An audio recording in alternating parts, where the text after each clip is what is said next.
Good morning. Welcome to the Unitarian Universalist Congregation of Las Vegas. It's wonderful to be together, both virtual and in person. My name is Elaine, your worship associate today, and I use she, her pronouns. Our worship leader is Mairin, who also uses she, her pronouns. Whoever you are, wherever you come from, whatever you believe about life's journey, you are welcome here. We broadcast a video feed for our virtual attendees. If you wish to not be recorded, please sit toward the back or the sides of the sanctuary. Today, during our hearts, we will express our joys and sorrows through the pebble and water ritual, familiar to many UUs. We will still read the name of anyone written in the book or in the chat. During Of Our Hearts, you can also choose to participate in the movement ritual if you would like. We are shifting away from using the announcement roll to share announcements and back to reading these from the pulpit. We'll end our service today with announcements. After the service, we hope you'll all join us for our coffee hour. If you're new here, you're our guest. We look forward to getting to know each other. Having your chosen name and pronouns visible during service is an act of loving kindness. For those in the sanctuary, we encourage you to wear a name tag, which includes your pronouns. For those in our virtual space, please edit your name to include your pronouns. When we come together, we get to practice creating inclusive, worshipful spaces together. Please silence your cell phones and refrain from using the chat on Zoom. Please also move in ways that your body needs. It's okay if you need to wiggle, stand up, sleep, or fidget. All bodies are welcome here.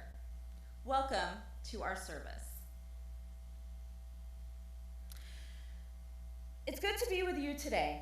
The Unitarian Universalist Congregation of Las Vegas is situated on the historical and present homelands of the Nuwuvi, Southern Paiute people. We are grateful for the land itself, for those who have stewarded it for generations, and for the opportunity to worship, learn, work, grow, and be in community with this land and her peoples. We encourage everyone present here to engage in continued learning about the indigenous peoples who work and live on this land since time immemorial, including the Las Vegas Paiute tribe and the Mawapa Band of Paiutes, and about the historical and present realities of colonialism. It is important to recognize and appreciate the use of Southern Paiute land as part of our mission to be a welcoming and inclusive place of worship, spiritual enrichment, and exploration within the community. Today, we are highlighting the Oxfam Camp, which is a native prayer camp at Thacker Pass, Nevada, blockading a massive open-pit lithium mine. The planned mine would deface a sacred site within one of the mine project's open pits, irreparably destroying a source of traditional medicine and prayer integral to the surrounding tribes. Consider exploring the social media presence of Oxfam Camp, sharing information, and donating your time, treasure, or talents to uplift this important and prayerful resistance. And we're going to do the chalice lighting.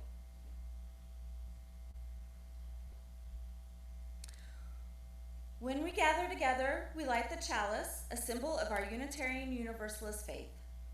The chalice reminds us that we are connected to a much larger religious tradition that stretches out of the past, reaches around the world, and leans into our shared future. And join with me. We light the chalice as a reminder, together we are a beacon in the desert.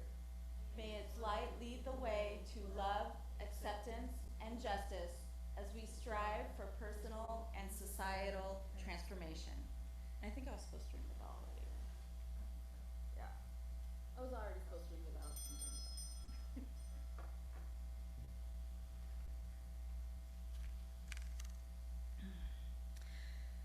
Hear these words by the Reverend Dr. Debra W. Haffner. You are welcome here. If you are straight, gay, lesbian, bisexual, intersexual, demisexual, pansexual, or asexual, or resist labels completely, you are whole and welcome here. If you are transgender, non-binary, genderqueer, or cisgender, you are whole and welcome here. If you are confused about your sexuality, have questions, struggle in an intimate relationship, or struggle because you aren't in one, you are whole and welcome here. If you have had an abortion or an unintended pregnancy, given up a child, had a miscarriage, have AIDS or HIV, struggle with infertility or sexual dysfunction, you are whole and welcome here.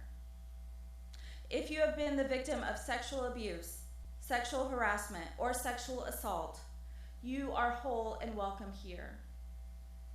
If you have made sexual decisions or had behaviors that you regret, you are welcome here, and we will help offer you restorative justice and healing. Your sexuality is holy and sacred and an integral part of who you are. You are whole and welcome here. As Unitarian Universalists, we will side with you, love you, and fight for your rights. We seek to create a world where sexuality and sexual diversity is celebrated with holiness and integrity. How precious it is to be together this morning.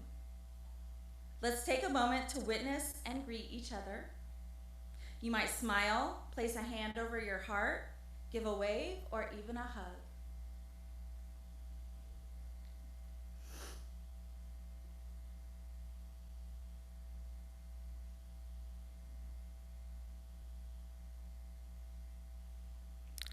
Let's now return to the larger group and rise in spirit or body for our hymn today. There's a river flowing in my soul, which is number 1007 in the teal hymnal.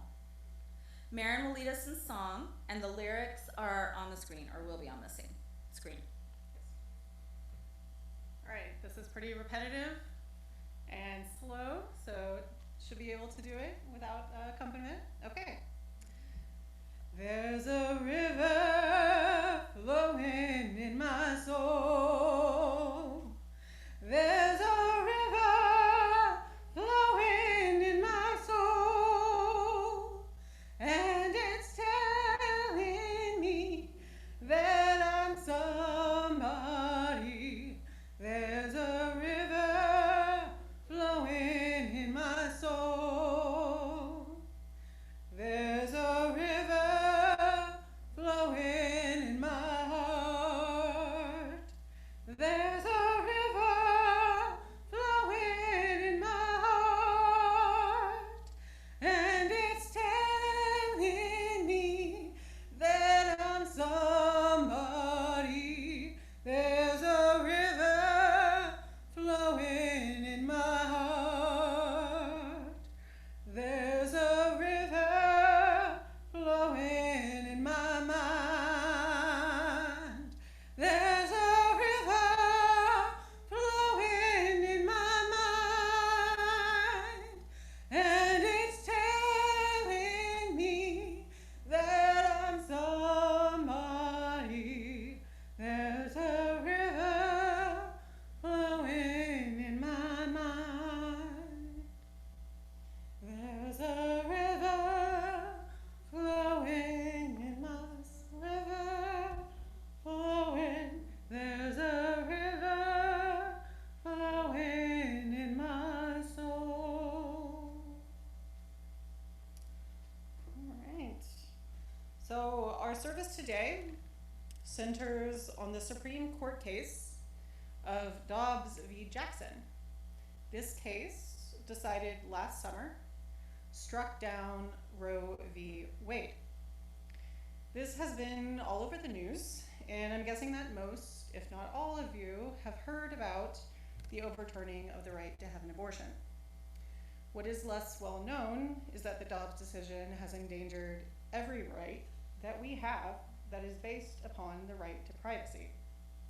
These rights are the right to purchase contraceptives, the right to engage in sexual conduct with someone of the same sex, the right to have access to medications and medical treatments that may harm a fetus, the right to marry someone of the same sex, the right to marry someone of a different race.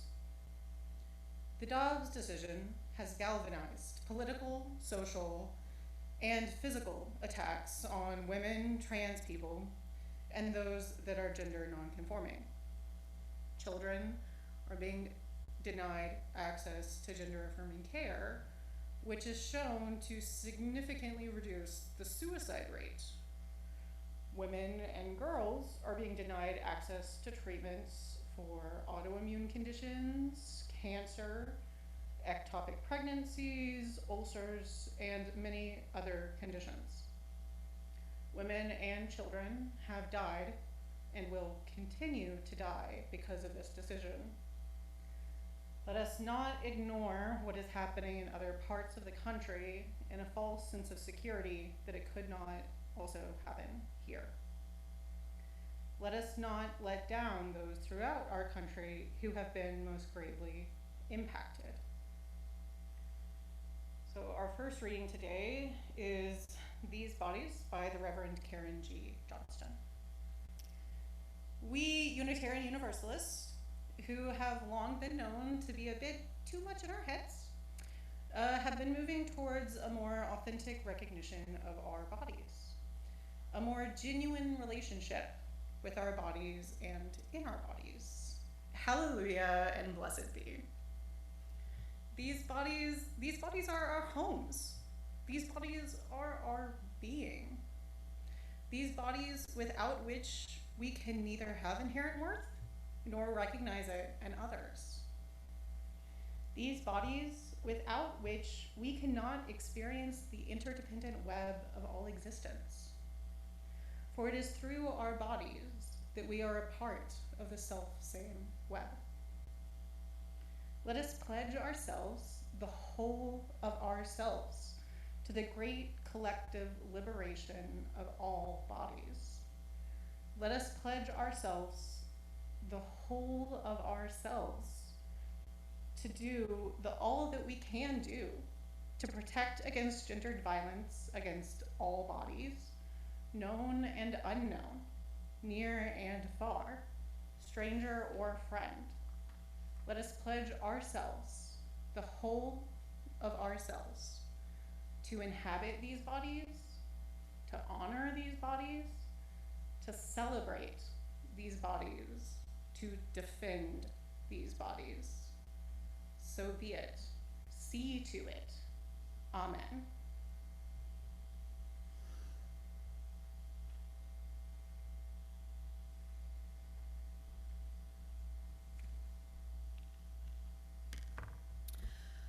We will now ground ourselves in the present and honor the thread of humanity that connects us as living beings. As humans striving toward a beloved community, we have the privilege and responsibility to hold on to each other as we live the joys and sorrows of life.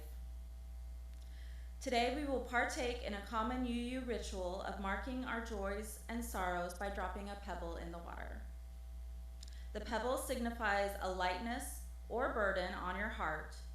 The water represents the love and strength of our community to surround, support, and celebrate you.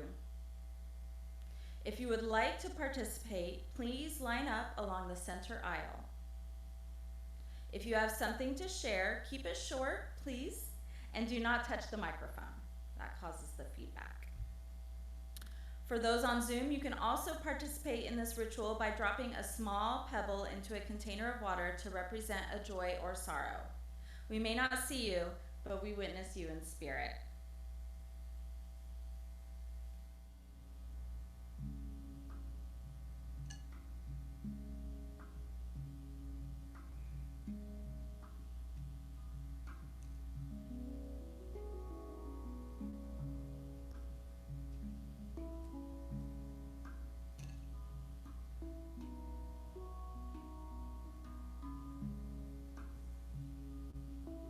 Today, the names written in the book that we are holding up are Alex R. and Levi. In addition to that which is represented here, we also hold up, anyone from the book. Irma, is there anyone in the chat? We have George Early, Chiwanisu, Kurai, and Ponyo. Thank you for participating in our shared ritual. May we hold that which is spoken and that which is kept in the silence of our hearts, in love and in compassion.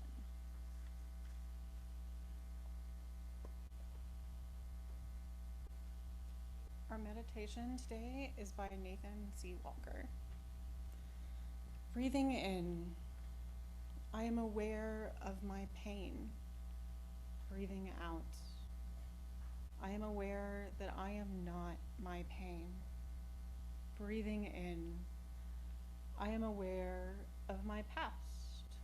Breathing out, I am aware that I am not my past.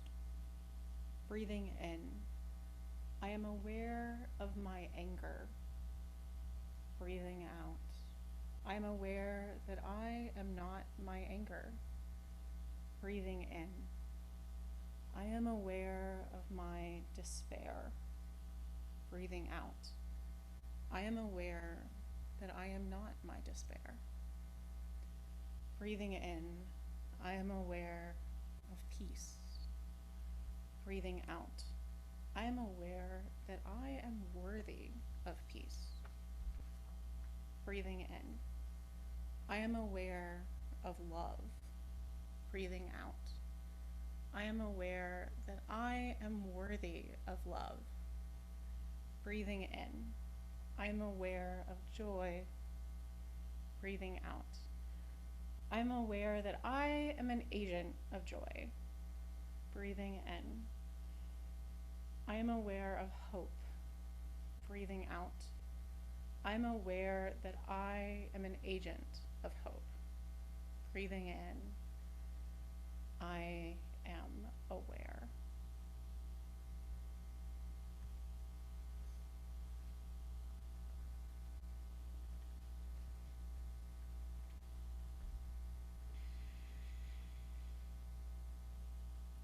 We gather as a religious community to give each one of us a place where we can do the work of many. The offering supports the mission of the congregation to be a beacon of love and justice in the desert, and supports local organizations working to make our community a better place for all. The offering this month is shared with Nevadans for the Common Good, a broad-based coalition of Las Vegas institutions deliberately built to cross the lines of race, religion, neighborhood, and political affiliation to take strong, nonpartisan stands on issues affecting families and communities. The link to donate your offering will be in the chat on Zoom, and our ushers will pass plates where you can donate. And now, please join me. With gratitude for the abundance in our own lives, we give for the life of this congregation and for the benefit of the larger community. Thank you.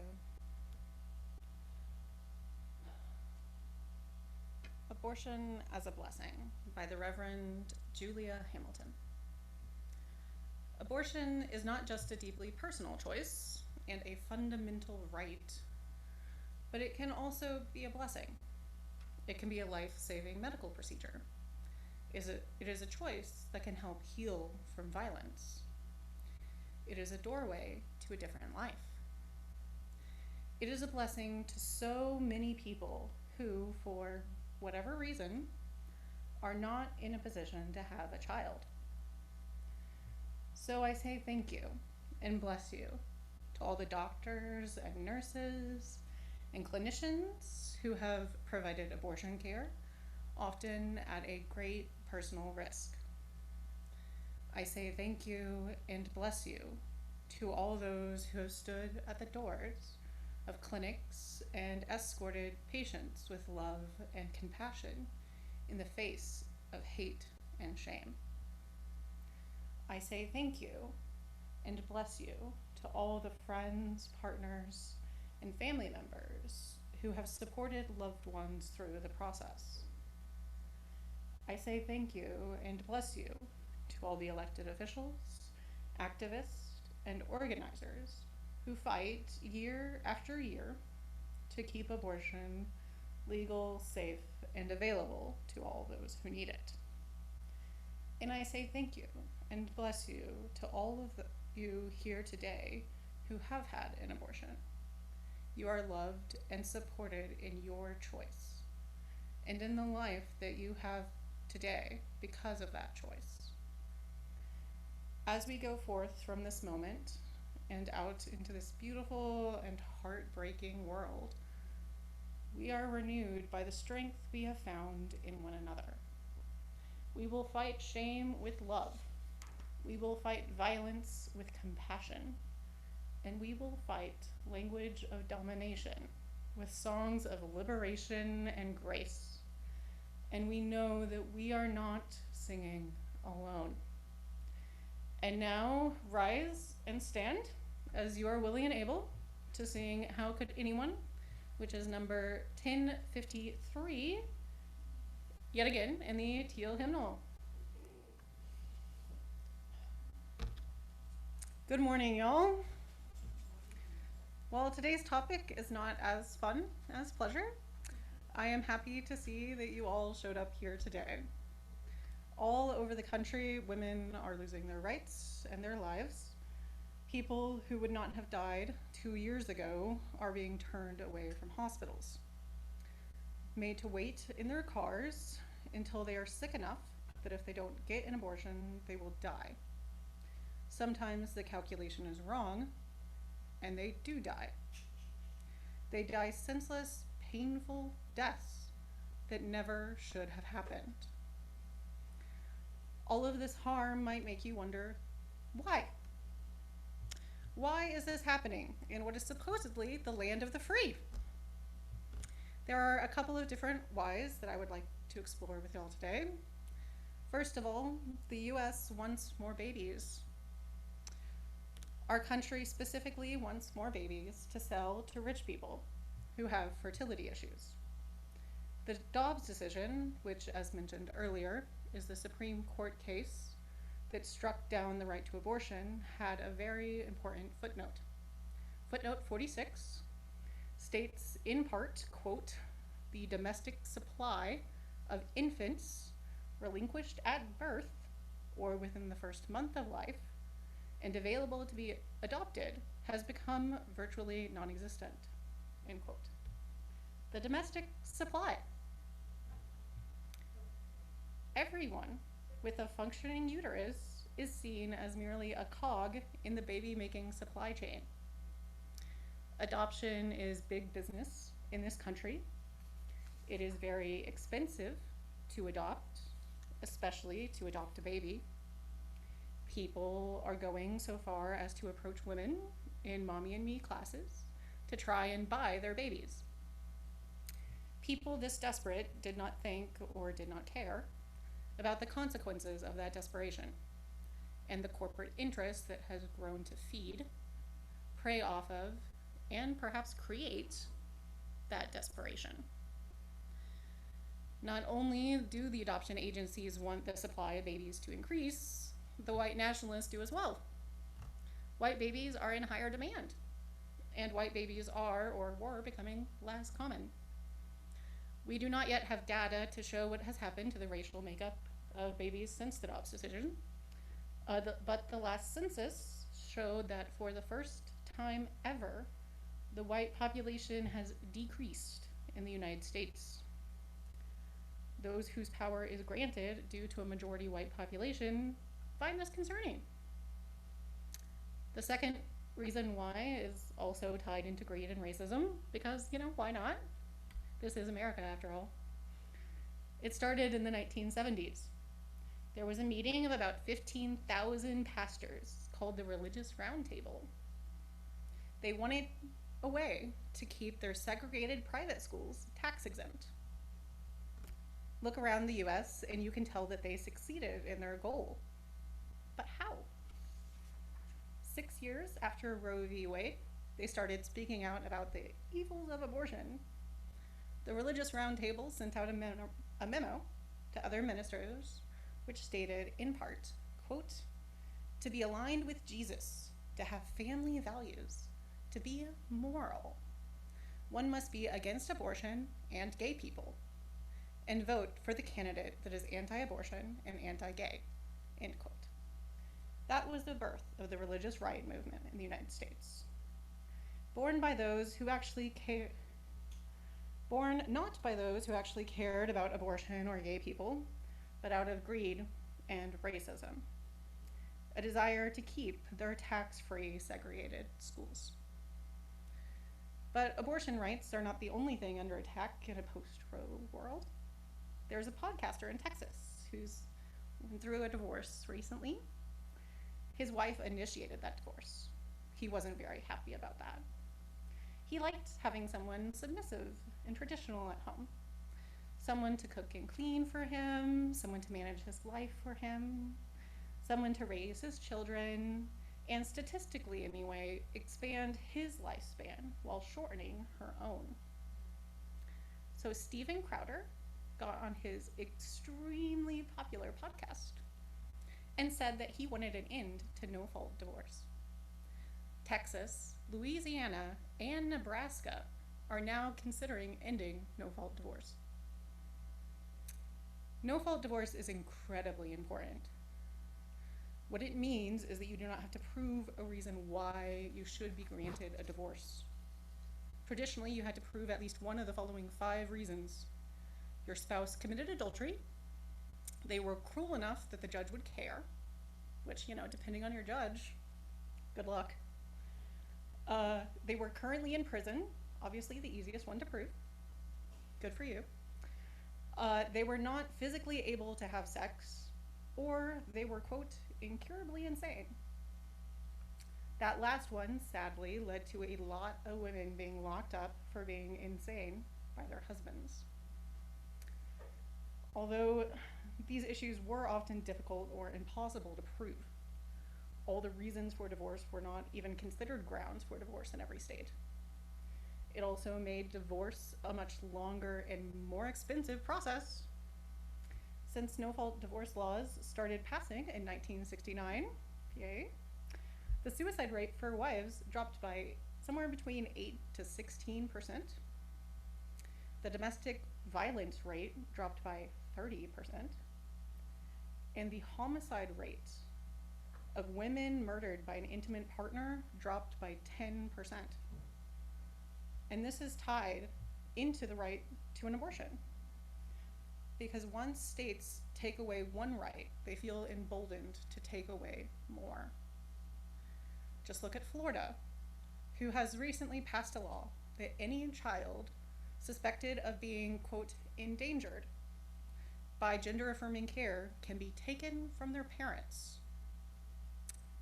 Florida's law explicitly goes against federal law and the reciprocity of custodial agreements. So reciprocity of custodial agreements, that means that whatever you and your ex or one night stand have decided and put into an official court order in one state must be enforced by other states.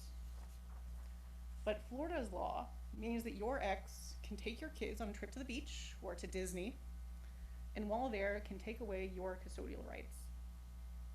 Your kids don't even need to be trans or non-binary. The law is very vague, deliberately vague. Attacks on trans people are not just attacks on trans people, although we should all care, even if they were restricted to attacking trans people, as the case is in many other laws being passed around this country. The reality is that many people do not care unless it could affect them. So here are a few ways that you, even if no one in your family is trans, could in fact meet the criteria for endangering a child in Florida. You are female, but you have short hair, or you don't wear makeup. You have books that you read to your children, which encourage them to believe in the inherent worth and dignity of all people. You are a man, but you wear pink or act in some effeminate manner. I could go on for hours, but basically, if you do anything that goes against Florida's version of traditional gender norms, then you would be in trouble. This is all happening not just because of those who have actively voted for or campaigned for anti-choice policies, but because of those who stood on the sidelines, those who said that the issues did not affect them, that there wasn't a difference between the candidates running, that Roe could never be overturned. People who did not value the principle of democracy sufficiently. Democracy is the fifth principle of Unitarian Universalism. As UUs, you are all held responsible for participating in the democratic process, both within this congregation and in society at large. A key part of that democratic process is being active. Voting in every single election, yes, even the midterms and the primaries. Ideally, you will also call your elected representatives and let them know how you want to be represented. Participate in rallies, go to protests, slowly and surely convince your friends and families that they also need to participate in the democratic process. As UUs, we are also held to care about the inherent worth and dignity of every person. Every person includes the women who are being forced to flee their homes, the women who no longer have access to life-saving medicines because they have the potential to harm a fetus, which is happening even to women who are not pregnant. The little girls who are forced to carry a baby to term, even though it will cause themselves significant mental and physical harm. And yes, also the inherent worth and dignity of the women who simply do not want to be mothers. So, this concludes today's service. Thank you for attending this time together. If you want to continue self-study on this topic, consider looking into the reproductive justice section of the UUA website, which can be found in the Justice and Inclusion drop-down menu on the top.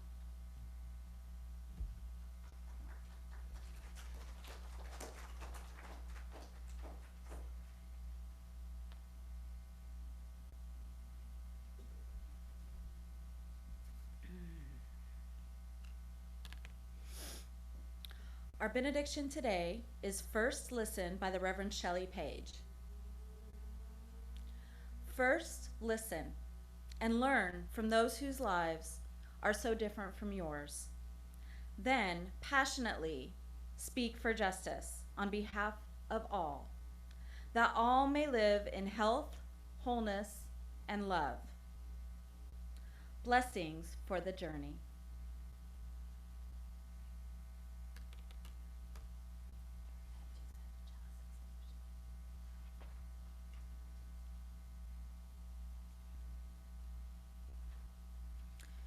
And now join with me.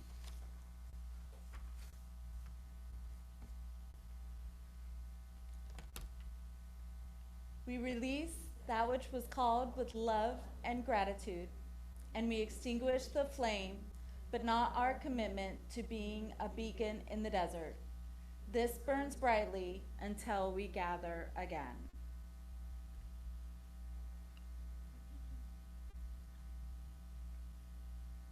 We have room for 3 announcements to be read at upcoming services.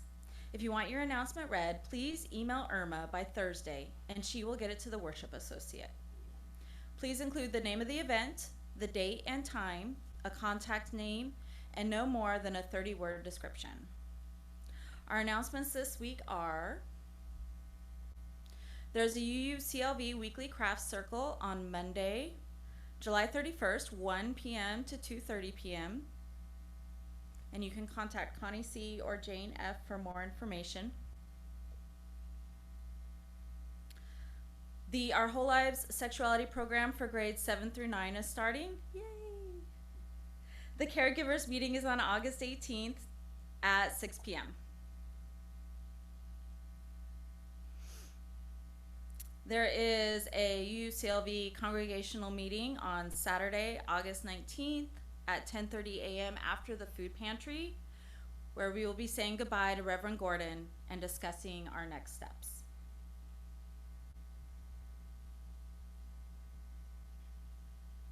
Even though it's summer, there are many more announcements and events this week and in the coming weeks. To see them, head over to our webpage using the QR code on the screen.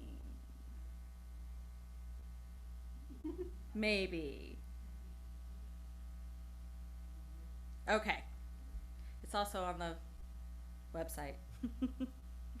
And thank you for being with us today.